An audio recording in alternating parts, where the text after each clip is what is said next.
सबके पास में वैभव था। आदि रमा जब जल चढ़ाने आती थी तो गांव की सारी महिलाएं जिनकी संपदा थी, वैभव था, वो आदि रमा को देखकर हंसती थी। इसके पास में देने के लिए कुछ नहीं, शंकर भगवान को देने के लिए इसके पास कुछ। फिर भी आदि रमा कभी मन में अफसोस नहीं, क्या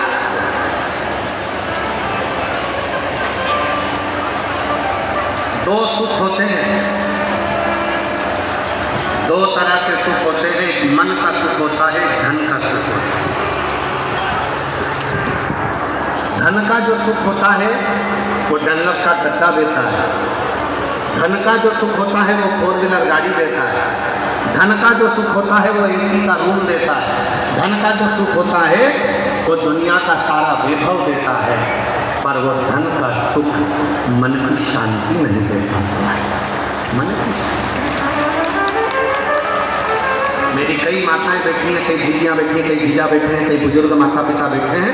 ईमानदारी से बोलना, तुम्हारे यहाँ डनलप का गद्दा भी है, रूम भी है, भोजन भी है, गाड़ी भी है, पंखा भी है, कूलर भी है, सब कुछ है, बेटे भी हैं, बहुएं भी हैं, पोता भी है, पोती भी है, सब कुछ है।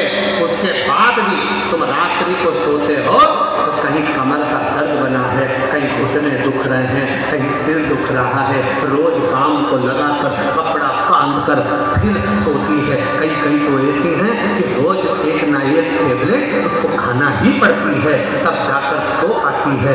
वो सुख कहाँ चले गए, वो शांति कहाँ चली गई? वैभव का धन है, गाड़ी है, बंगला है, संपदा है, सब कुछ है, पर शांति नहीं।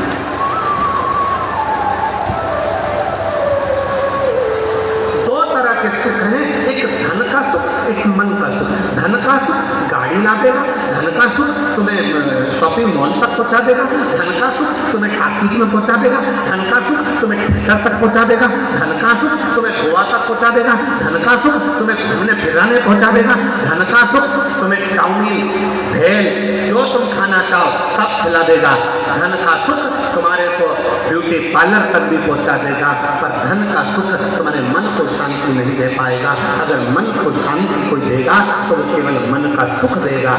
याद रखना, धन का सुख तुम्हें वैभव दे सकता है पर शांति नहीं, पर जो मन का सुख होता है वो मन का सुख तुम्हें कहीं नहीं पहुंचाएगा। तो इतना जरूरी है कि वो शिव महापुराण की कथा तक जरूर पहुंचा देगा, शंकर के मंदिर तक पहुंचा देगा, शिव के धाम तक पहुंचा देगा। वो मन का सुख है। आप देखो, कल आदरणीय मंत्री जी बोल रहे थे, माननीय जयशंकर